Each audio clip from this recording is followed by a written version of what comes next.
As you're taking your seats and before Bill introduces each of you, I just wanted to welcome you and thank each of you for taking the time and trouble to come to the hearing to offer your testimony. We look forward to discussing it with you. The first witness on this panel is David Clarke, President of the United Steelworkers, Local 1013.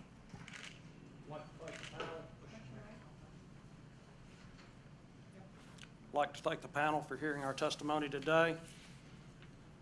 My name is David Clarke, and I've worked at United States Steel Fairfield Tubular Operations for 16 years. I perform on-turn maintenance and repairs and keep the facility running.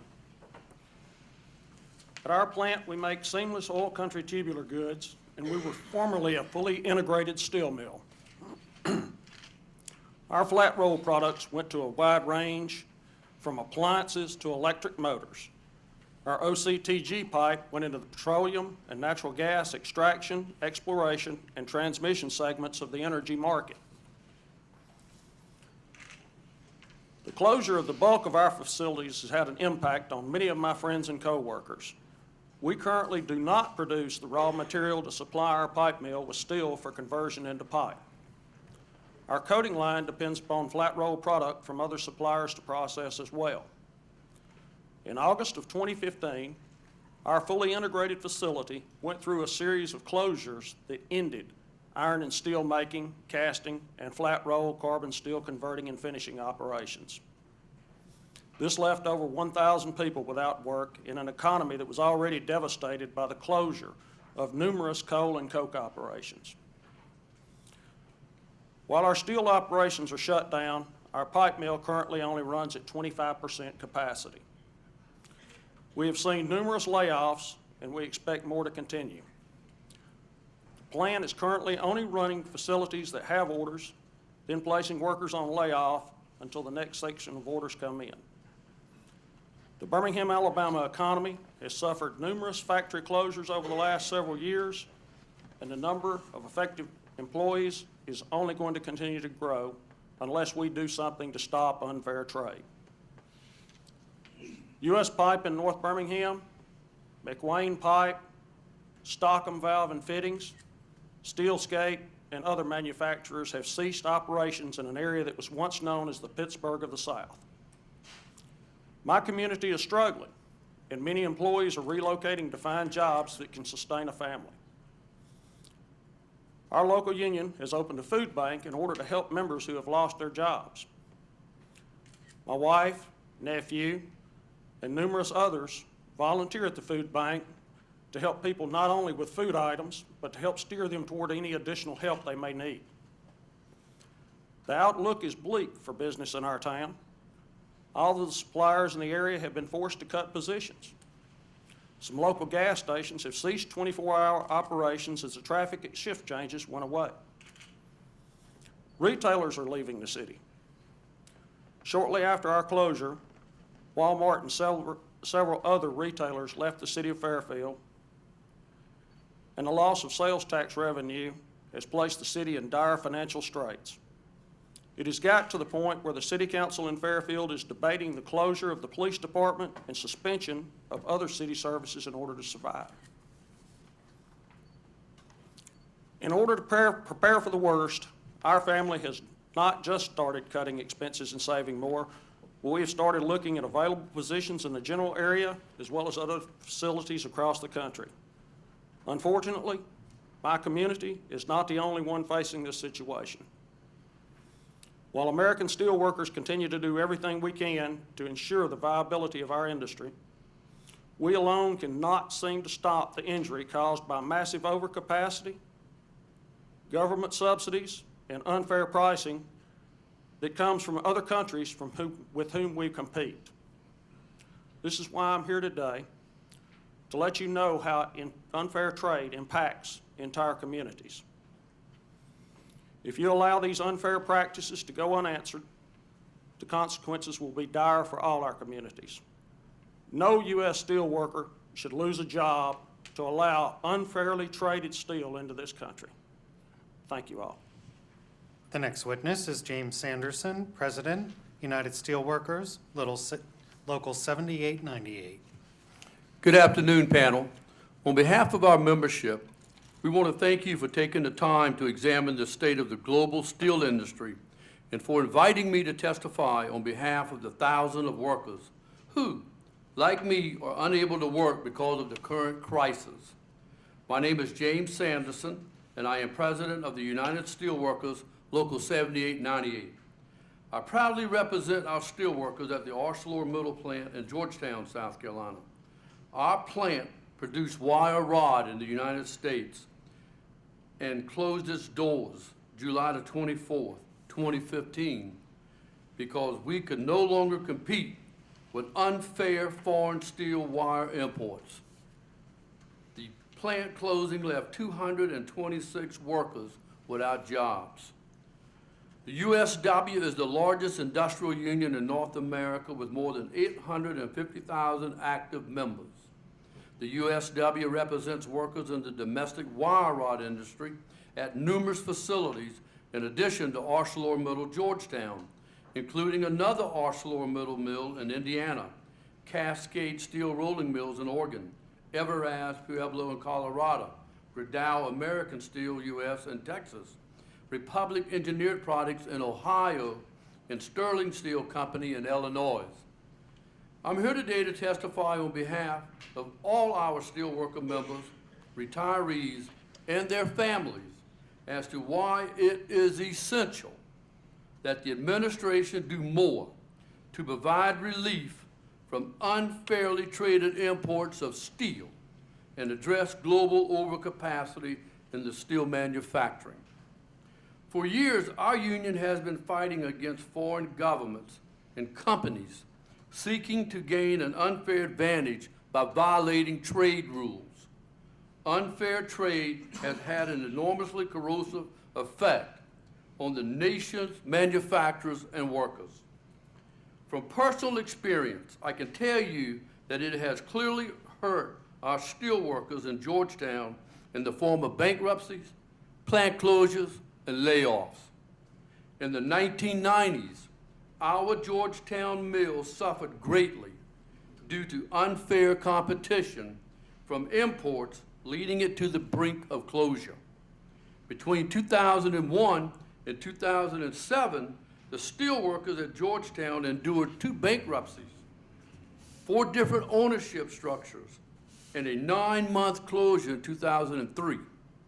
We also watched our sister mill in Kansas City was permanently closed in 2001 with the loss of 650 jobs. Since then, many other steel mills closed across the country, costing steelworkers jobs, retiree benefits, and many communities their sense of security. The United Steelworkers fought tirelessly to save those jobs throughout the industry and to secure some benefits for many retirees who were so inequitably stripped of benefits earned over a lifetime of hard work in a challenging environment. It was no different at Georgetown. The union and its members worked with ownership to do everything possible to make the Georgetown wire rod more competitive. The trade orders against dumped and subsidized wire rod import from countries like Brazil, Indonesia, Mexico, Moldova, Trinidad, Tobago, and Ukraine were extremely important to Georgetown's survival. Early on, they helped to keep Georgetown workers from suffering the same permanent fate as the steelworkers at the Kansas City mill, and they set the stage for Georgetown to eventually become part of the ArcelorMittal. Unfortunately, this reprieve was short-lived. By the end of 2012, unfairly traded imports of wire rod from China were pouring into the U.S. market, forcing our company to again lay off an entire production shift, putting 4 steelworkers out of work. And while the plant was able to stay open for a while longer, in July of last year, ArcelorMittal shut down the entire plant, leaving 226 workers without jobs. These employment numbers represent American workers, each having families and the communities that relied on the continued viability of the U.S. steel wire rod industry. American steelworkers continue to do everything we can to ensure the viability of the industry, but we cannot stop the injury that is caused by the massive overcapacity, government subsidies, and unfair pricing of products from other countries we have to compete with. But you can. No U.S. steelworker should have to lose a job because we allow unfairly traded steel into this country. On behalf of our U.S. steelworker members, retirees, their families, and our communities over the country, I urge the administration to please assure unfairly traded steel doesn't continue to have unrestricted access to the United States market, and that you defend American jobs from global overcapacity in steel manufacturing. Thank you very much. The next witness is Daniel Simmons, President of the United Steelworkers, Local 1899. Good afternoon, members of panel. My name is Dan Simmons, and I work at the U.S. Steel Granite City Works in Granite City, Illinois. As the President of United Steelworkers of Local 1899, I'm proud to be here today to represent my coworkers, and I'm proud of my 38 years of hard work at the plant. Granite City is a fully integrated steel mill. We go from the rocks to the docks. This means that we do not recycle scrap steel or process imported steel. Instead, we take raw materials to produce steel from scratch, producing steel slabs. We then process these slabs based on customer demand to their specifications. We sell a wide range of clients, often with demanding quality standards, from automotive to construction to oil tubular goods. In one case, it meant making a high-grade, lightweight, high-strength steel for a major auto manufacturer that no other mill had been able to successfully produce. I'm proud to say that we made it. Despite the high-quality steel we are able to produce efficiently and reliably, our facility operated at reduced levels starting late 2014, and in December of 2015, the plant was idled. This has led to layoffs of 1,500 of the plant's 2,000 total employees. Preliminary findings in the pending trade enforcement cases have allowed 145 of my fellow steelworkers to return to work. But more must be done for the 1,500 others that remain out of work because of unfair trade competition and global overcapacity in steel manufacturing. They have gone through so much uncertainty and stress over the past 2 years as we wrestled with the onslaught of dumped steel. And since the layoffs in December, just before the holidays, things are only getting worse. I can't stop anywhere in town or even in the surrounding communities without being asked about when the Granite City Works will start back up. When so many workers are forced to tighten their belt and so many suppliers no longer having such a big customer to sell to, the whole area is negatively impacted. Everyone from restaurants, grocery stores, to appliance stores, retail stores, shops are feeling the pain. Many suppliers to the steel mill are in serious trouble. Tube City is a local scrapyard, has closed until further notice. Stein Mill Services, who haul slag for the plant, have laid off their workers. And a number of local machine shops have had to reduce their workforces. And because of U.S. Steel proactively investing in its facility to stay cutting edge, trades workers who worked on improvements are also out of work. For the sake of our community, for my fellow steel workers, for all those in the armed services reliant on high-grade American steel for protection, and for our entire manufacturing sector, we need to stand up for steel.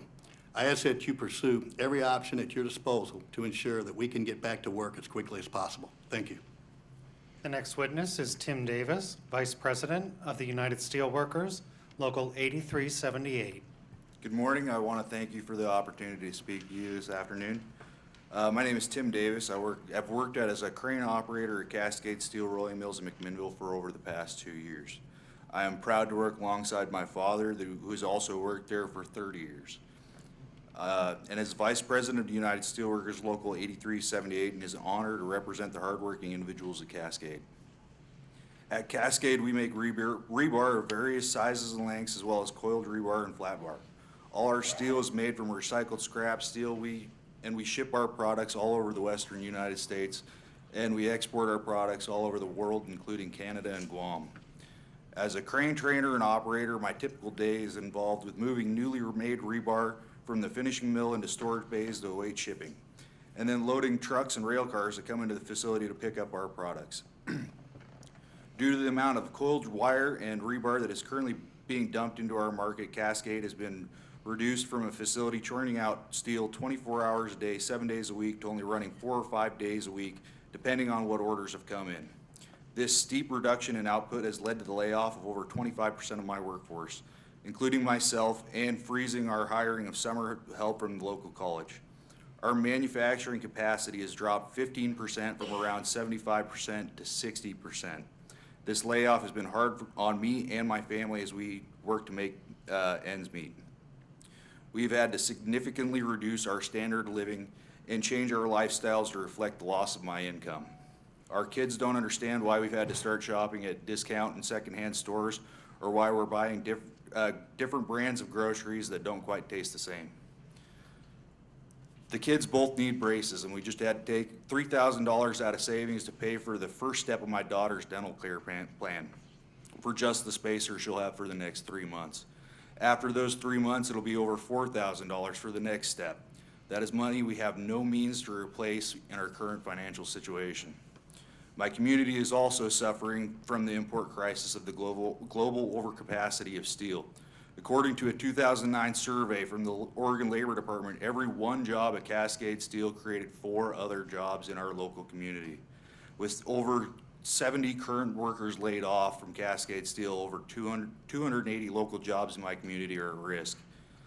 In addition to the layoffs at Cascade, another large employer, SP Fiber Technologies, is permanently closed and laid off over 200 workers. This has made the economic activity generated by Cascade even more important. Between SP Fiber's closure and the layoff at Cascade, my community is really hurting. A close friend of mine owns Mikey's Pizzeria, and he's told me that his business in the last quarter has declined 29% since the same quarter of last year. If something doesn't turn around soon, he'll be forced to lay off his workers, and other local businesses will follow, adding to the negative spiral of layoffs and reduced spending that is crippling McMinnville. I love my job. I wake up every morning hoping to hear the phone ring to call me back to work. I miss the feeling of crane controls in my hands, and I miss the people that I work with and how they've become more of an extended family than simple coworkers. I miss being able to provide everything that my family needs, and I miss the security of knowing that when something like a dental bill for one of my children comes in, I will be able to pay it. Cascade Steel isn't just a job to me. It helped raise me. The paychecks my dad received from working there when I was growing up allowed me to participate in sports when I was in school, paid for our family vacations, and ensured that I had a roof over my head and food on the table. I want that for my family. I want to know, as long as I work hard to provide for my family, that they can have the same childhood I did thanks to my dad working hard at Cascade Steel. If we continue down this path of apathy toward American manufacturing and continually, consciously outsource American manufacturing jobs, we will become a nation of service and retail workers. We will not create, build, or manufacture anything on our soil because it'll be cheaper to import them. There'll be foreign-made products that are poorly made by cheap labor. We are now seeing the effects of years of allowing low-cost, low-quality, foreign-made products to flood our economy. It angers me that while the workers in my community suffer, we reward companies overseas for practices that would be considered illegal here by funneling U.S. dollars back to their countries. Everyone in this room knows why many of these foreign products are so cheap to make is because of unsafe working conditions, environmental practices which are unaccepted, and subminimal pay for workers. I implore this committee to consider the true cost of allowing terrible trade policies and bad trade agreements to continue destroying the very thing that made this country what it is. We became the strongest, most powerful country in the world because American blue-collar workers carried us there on their backs, on their quest to achieve the American dream. Each and every unfair trade deal we jump into is destroying the legacy that our forefathers created with the sweat on their brow and calluses on their hands.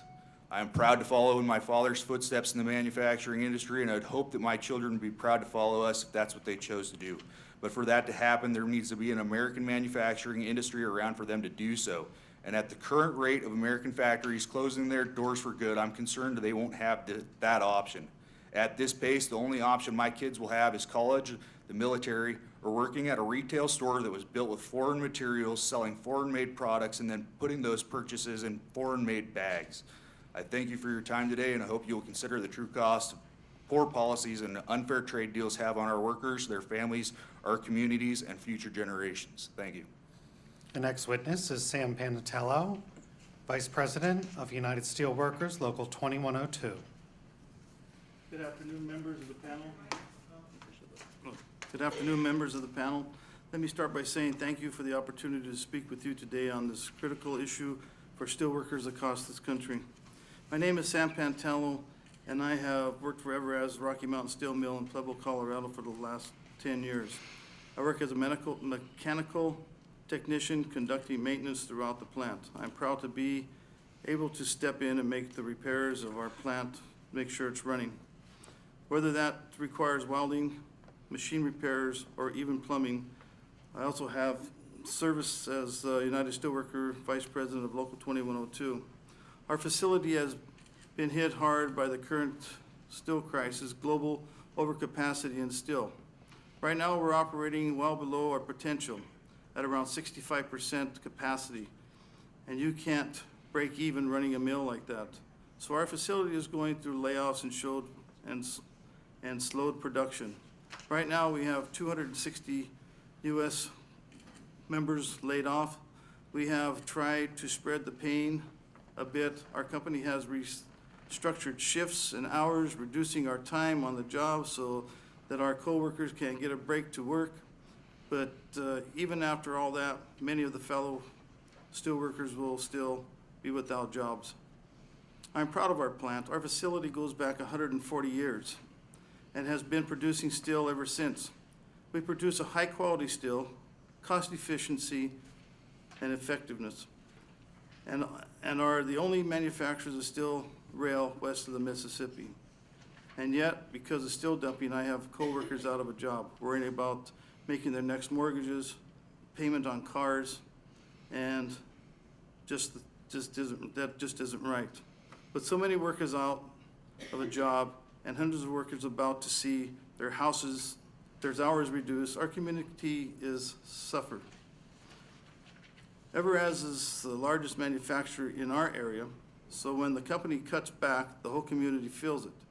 And for those workers laid off, it is hard to find other work. I wish I could say this is the first time my mill has had layoffs, but it isn't.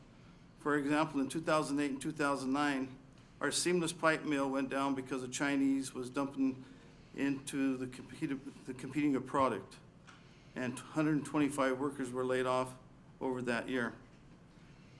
In addition, our sister plant in Pueblo, VE Nordtrack, which manufactures intersections for railroads, has also experienced layoffs.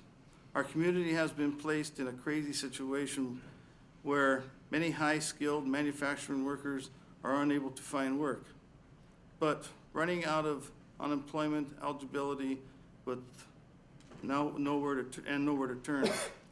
I'm grateful for the actions taken to combat illegal trade practices, but I want to simply address how we as a country approach illegal steel dumping. For too long, we have reached to illegal trade practices only when it's too clear harm has been done. That causes too much pain in the communities like mine and makes running competitive and profitability company next to impossible. We need to be forward-thinking as a country to prevent plant closures and layoffs in the future. We can't keep responding to attacks on the domestic production after the fact. We need to send a clear single message that the U.S. does not allow dumping or illegal subsidies, and be prepared to quickly respond to illegal trade practices so it doesn't take layoffs to spur action. Thank you for your time and consideration. The next witness is Dan Pierce, Vice President of the United Steelworkers, Local 2660. Good afternoon. Thank you. My name is Dan Pierce. I'm a resident of Hibbing, Minnesota. I live in the heart of the Iron Range. For nearly 20 years, I've worked at US Steel Keewatin Taconite, which is located in Keewatin, Minnesota. At Keetac, we mine, we crush, we process taconite into iron ore pellets, which is the key ingredient of making steel, or at least we did, until our facility was idled in May of 2015, and virtually all of its 360 members were laid off, including myself. When our facility was up and running, the iron ore pellets that we produced were shipped to the mills. The two very gentlemen that are down at the end of the table, our facility shipped pellets to, for final production. I work as a diesel mechanic. I try to keep every piece of mobile equipment running that excuse me, from the machines that dig up the taconite out of the ground to the trucks that haul it to our process facility. I was proud at the work that I did to keep KeyTac running smoothly and also to help my fellow steelworkers do their jobs. I was also proud knowing that the iron ore that we produced went into the steel that ended up in our cars, our bridges, our skyscrapers, and other structures. The shutdown of KeyTac has been a very big adjustment. It means not getting up and going to work every single day. It means tightening my belt to make ends meet. Not being able to work for the last 11 months has put stress on me, my family, my friends, as we wrestle with the uncertainty of if or when we're going to be able to return to work. My family has had to hold off on home repairs, cutbacks on groceries, and going out to eat. When we do this and you multiply it by all the people that are affected on the Iron Range and the local businesses, they suffer as people make less trips to the grocery stores and to the local convenience stores and lumber yards. Everything on the range depends on mining companies running. When they're shut down, it affects everyone, from the daycare providers to the car dealerships to the local hospitals. But it's more than just the day-to-day of the job or the stress of working and a lot less income that has motivated me to speak with you today. The people I work with have grown into a tight-knit community. If anyone needed help outside of work, it was normal to see their fellow steelworkers chipping in. Once you get to know your co-workers and their families the way that we have on the range for over the years, it's hard to suddenly not see them every day. And what is worse, if we can't address this steel crisis and get the range back up and running again, I'm not sure how we're going to be able to create that kind of community again.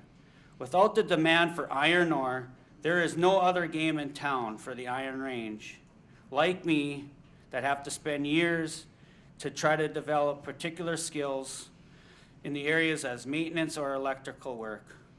Where these skills can be put to work, our opportunities are very limited. We can either try to get on with another mining company, which is hard or almost impossible today, or simply leave the community and our homes behind. I was proud when something at KeyTac was broke down. I was called to fix it. I'm here to tell you that something is broke in the way that we defined against trade cheating, and it needs to be fixed. We need to get back to making things in this country to put people back to work. To do this, we need to be more proactive so that it doesn't take this, a crisis, where people are being laid off all across the country, to act.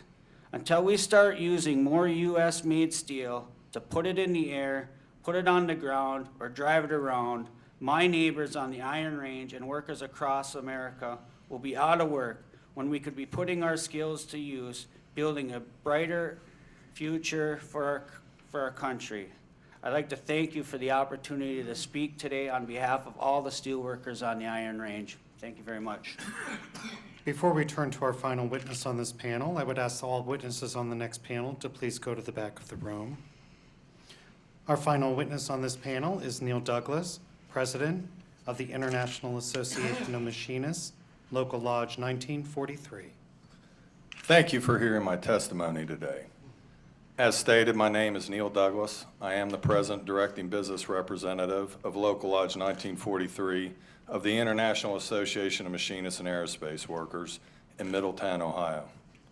Our local represents most of the nearly 2,000 workers at the Middletown Works of AK Steel, as well as workers at Pilot Chemical, Bowling Transportation, and Cummings Bridgeway.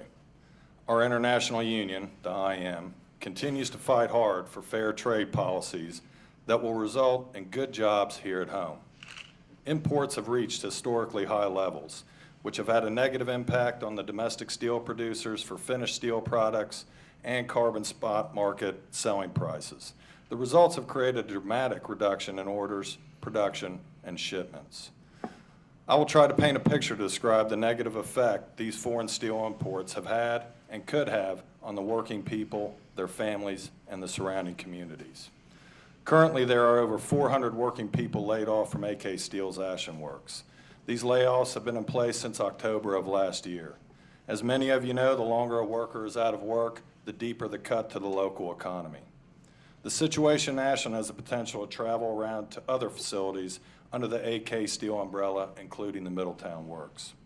AK Steel is one of the top 5 employers of Butler County, Ohio, whose population is estimated around 380,000 people. Besides almost 2,000 active members that our local represents, we also represent around 1,900 retirees who depend on their retirement from AK Steel.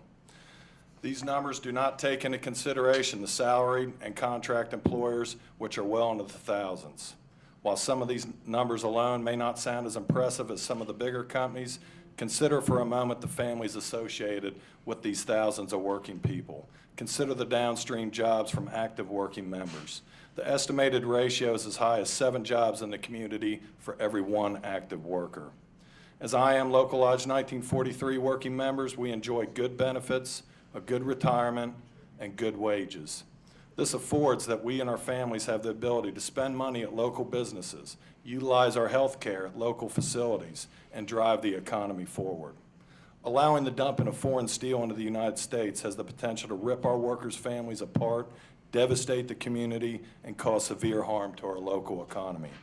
We have members who have family members with disabilities, who are community volunteers, who have children in college, and many of them are veterans. These working people deserve the protection you can give to achieve and maintain the American dream. I'm quite certain you will hear many statistics about the amount of foreign steel being dumped, how much the benchmark prices have dropped, and the dollar amounts lost by the domestic steel industry, including AK Steel. I have chosen not to state these statistics to you, but to put faces of the hard-working people behind those numbers I'm sure you will hear about. People whose lives will be devastated by not enforcing and upholding U.S. trade laws with regard to the dumping of foreign steel. We cannot afford to lose any more jobs to the domestic steel industry to unfair trade practices. On behalf of I Am Local Lodge 1943 and the workers at Middletown Works, I urge you to fight for the working people of my community and the United States by strictly enforcing the trade laws concerning imported foreign steel, as well as the 3 trade cases filed by the domestic steel industry. This will ensure we have good jobs, good wages, and good benefits here at home.